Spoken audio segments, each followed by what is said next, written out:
some explanations to give to the commission. So the commission wants to meet those who sent the petition to Mr. President. On 21st at 10 a.m., they are meeting the petitioners from Western who want a region created in the northern part of Western. They are meeting them on 21st. The secretariat of the commission is at the castle,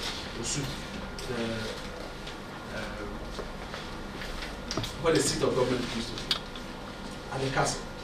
So they'll be meeting the first petitioners from the Western region on the 21st of November at 10 a.m. 22nd November, that should be a Wednesday, at 10 a.m. they'll meet the petitioners from Volta region. Then on the 23rd, they will meet the petitioners from Bron Ahafo region, all at 10 a.m. So for the next week, that's when they will start. 21st Western region, 22nd Volta region, 23rd Bron Ahafo region. Then they will have a break over the weekend. 28th, the following week, 28th, they will meet another petitioners from Bron Ahafo region. There were two petitions from Bron Ahafo region. Two petitions from Bron Ahafo region.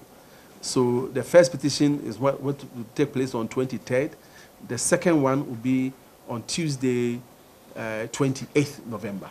They will take the second one. And then on Wednesday, 29th, they will take the fifth one, which is a petition from Yabonra on behalf of the chiefs and people in the part of Northern region. The last one, that will be the sixth petition the commission members will meet, will be from the Nairi of the Mamprosi area on behalf of the chiefs and people from that area. And that one, the 5th December, but by the time we leave here, it will be confirmed whether it's 5th December. But tentatively, that is 5th December. Let me state, however, that the commission is independent. They do take instructions from us. They may, my interaction with them, that at least Ghanaians will want to know the stage of this process. So when the petitioners come, the commission members will decide whether maybe in the part of the submissions will be covered. But at least the fact that the event is taking place is where we need you to position a team from the 21st. A team will be at the Castle Osu before 10 a.m. They will start sitting by 10 a.m. The chiefs and people who send the petition will be there. Then the following day, 22nd, we expect you to be there also to cover the next petitioners. So for the 6 petitioners, we expect you to cover all that.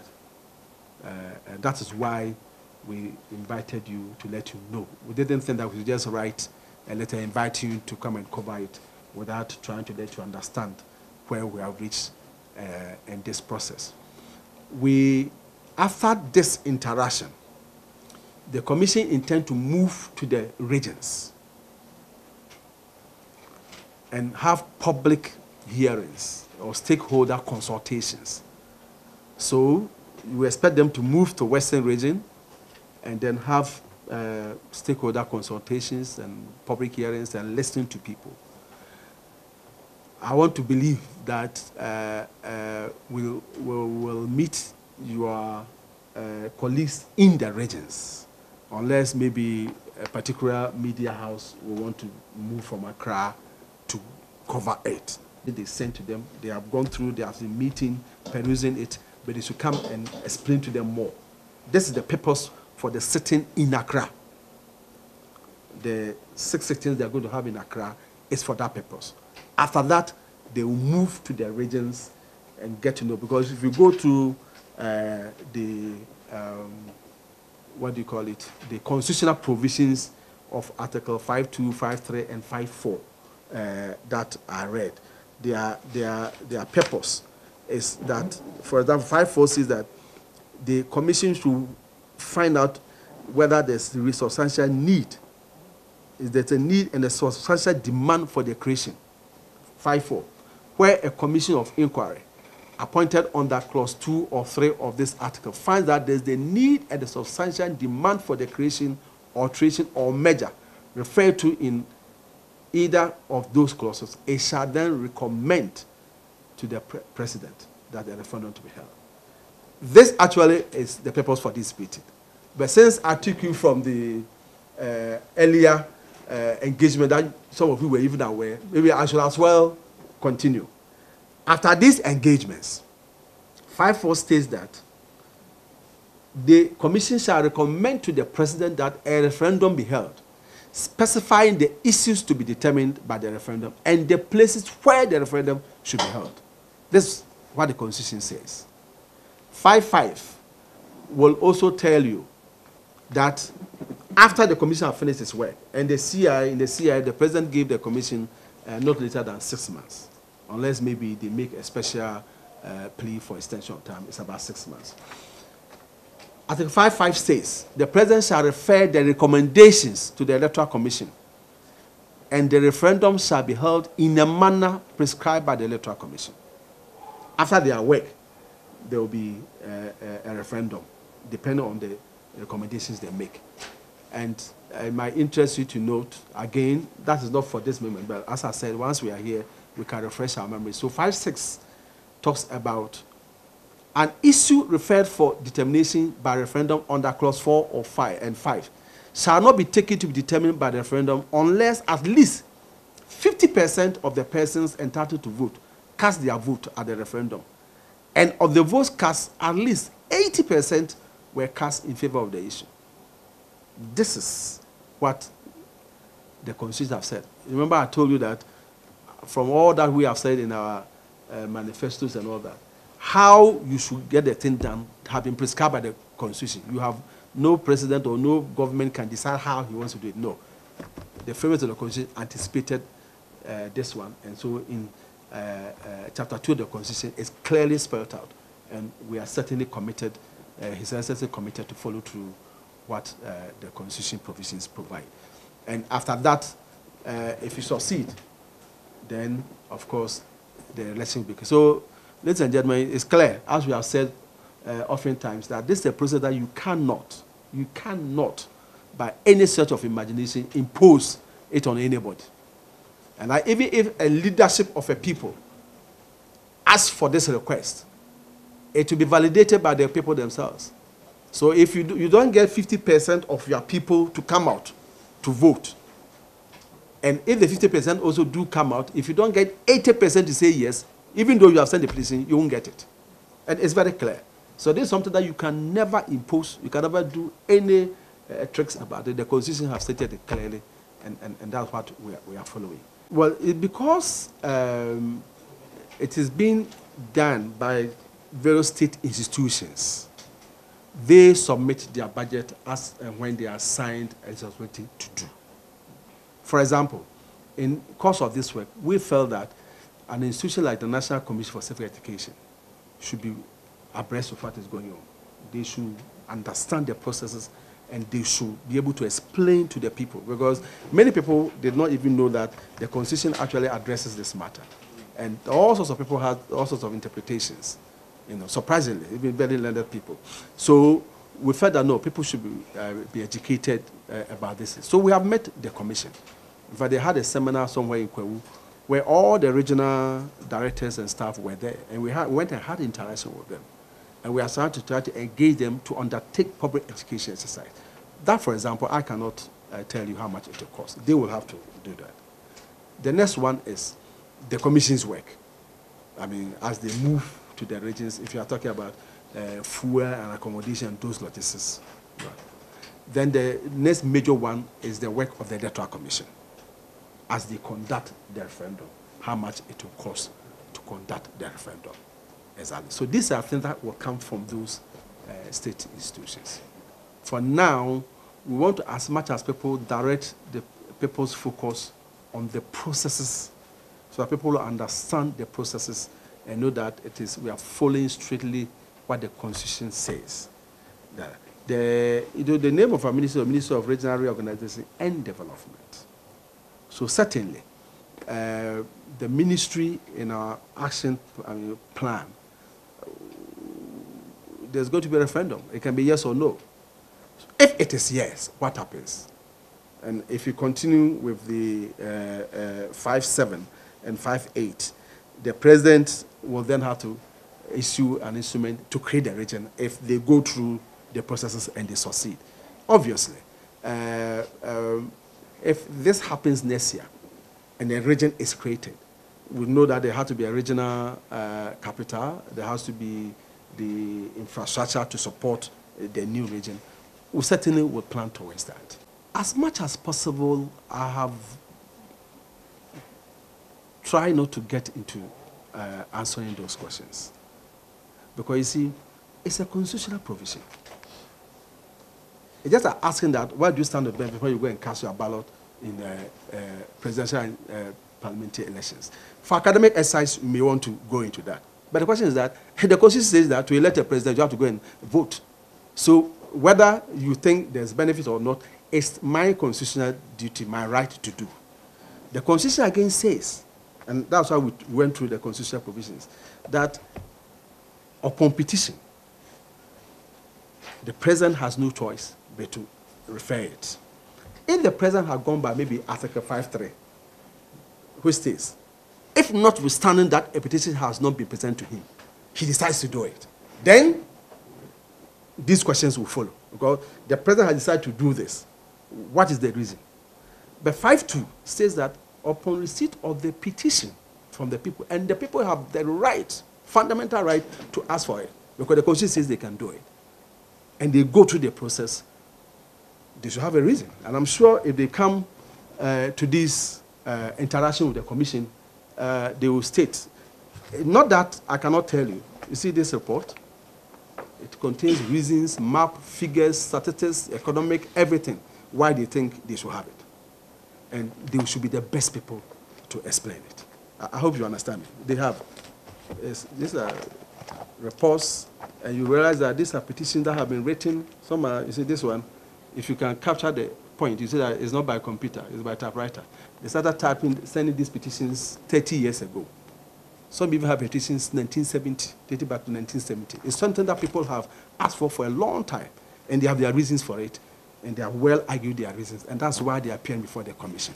We are supposed to facilitate this, and if the results of the resolution, it can be 0/6, it can be 1/6, 2/6, because there are 6 petitions.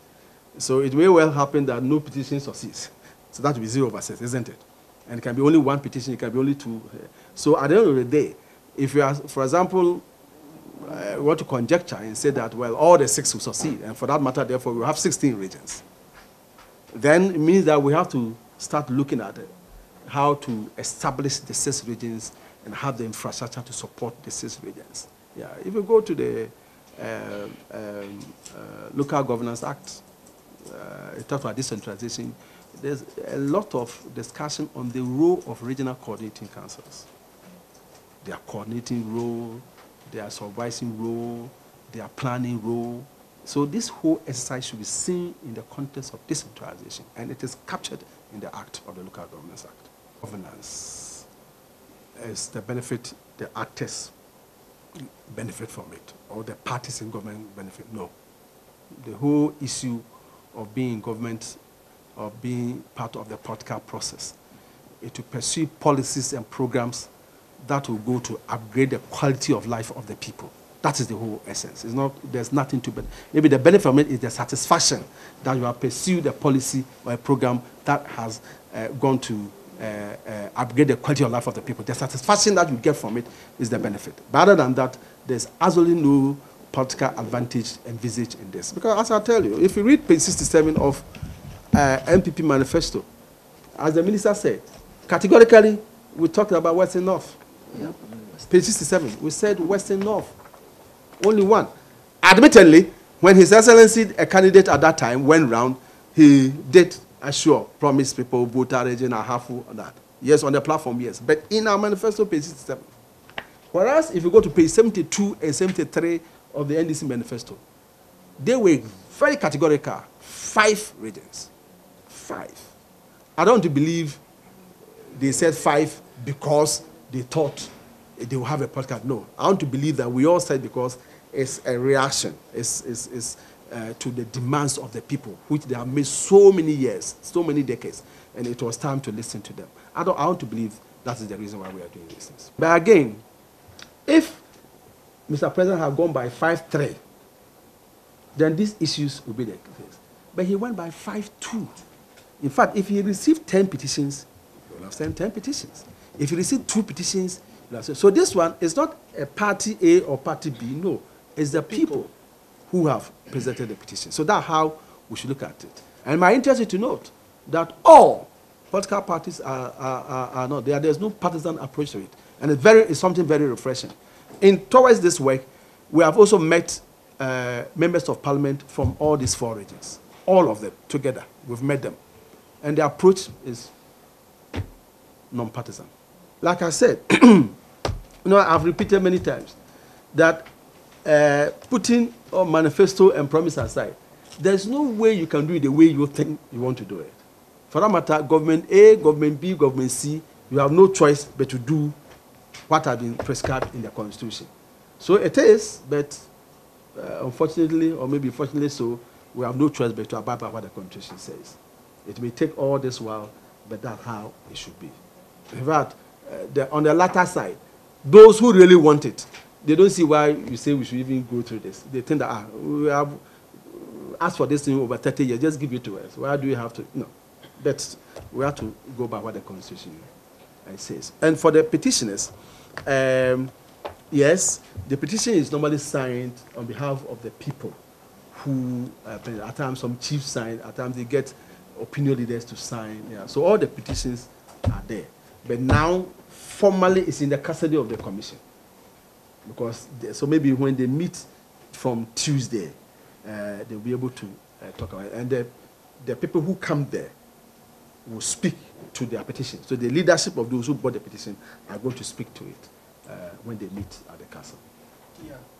Pastor Kumado, the Legon, yeah. 2007, 50th anniversary letter of Ghana. You know what he said? He said Ghana should have 20 regions. Ghana should have 20 regions. And he advanced, and that's Professor Kumado. And you know, everyone knows who Professor Kumado is. He advanced argument why Ghana should have 20 regions. So you see, if you try to engage in that, Professor A says 20, Professor A says it's not necessary. That one, we don't want to engage in that. The important thing is that people have their fundamental right to ask for it, and it's being done. After all the other arguments, it can go on. There are people who believe that we should not even have what do you call it, constitutional democracy. There are people who don't believe that we should vote. You know, there are people who don't believe that. So for those ones, we don't want to exercise ourselves in that. We just want to restrict ourselves to this. The Constitution says, 5.2, the Constitution says that when the Mr. President receives petitions, the petitions don't go to the Commission. When Mr. President receives petitions of this nature, he then sends them to Council of State for advice. Is it worth considering the petition at all? Should I go on with the process? Then, depending on the advice from the Council of States, he sets up this commission. So it started with the 6 petitions he received. He went through the process of going to the Council of State, and this is where we have reached. So I don't believe that as the commission is sitting, you can say that I'm bringing a fresh. No, they don't. It goes through Mr. President to the Council of State before Mr. President appoints a commission. So that's how it is. But as to when they are sitting, whether you or any other person who has an idea can go and present it to them, I want to believe when they start the meeting, they will tell the public how they want to do their work. But for now, I can't tell the commission how they should work. I can't. No, a CIA commission inaugurated by Mr. President. I agree. If they decide that they are meeting once, they are going to only to Takoradi and come back, it will have a different budget. If they decide that they are meeting 10 times in Takoradi, it will have a different. So they will certainly will submit a budget to government. When the commission rolls out its program, which they are costing, then they will release that. But when they finish that, the commission cannot tell the electoral commission how much they should spend on this. Can they? Ghana Police. You think, can they tell them? The Commission of Inquiry. When they finish their work, they submit it to Mr. President. And as you read, Article 5(4) says that Mr. President then gives it to the Electoral Commission, who will determine the nature. Look at the language as it was put. That the Electoral Commission will determine how the referendum should be. If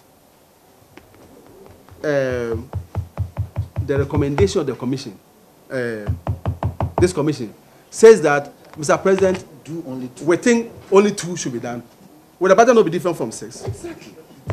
So we are jumping the gun now if we are trying to speculate. The commission is here to recommend, after the work they've done, whether there should be a referendum in 1, 2, 3, 4, 5, 6. And you agree with me that if they are doing 2, the budget will be different from 4. For example, if they are doing it in Northern region, and we have the regions here, or they are doing it in Western region, the cost will be different. So there's no way that you can sit here and say that. Because it will even depend on, say, this is our recommendation, Mr. President, based on the 6 petitions, I think we should only do 4. Or even Then, all the 6 have failed, so failed. there's nothing. So if it is 4, then it's referred to the Electoral Commission. You are going to conduct referendum in region A, B, D, E. So based on this, present a budget. So for now, you cannot. The Electoral Commission is aware of what is going to happen, and they will certainly submit a budget for that. And there's no secret about it. I don't get it. In a national budget every year, all organs of government have money. So if we go and take, I don't know how much the figures are off my head, but if you take the budget that was read by Ken, there's a money that is allocated to the Electoral Commission for its work for 2018 year. Yeah. Is it? So when that time comes and they feel that that money will be sufficient to run a referendum, they will run with it. If it is not enough, they'll present a supplementary. That's why the Minister for Finance goes back to Parliament at the middle of every year to do a supplementary budget to ask for more money if it's not enough and so on. So I don't think we should be in a hurry. Account for it. It will be made public. There's no way anybody can spend public money without accounting for it or without making the public know. Yeah. So for me, that's not the issue at all. I'm not.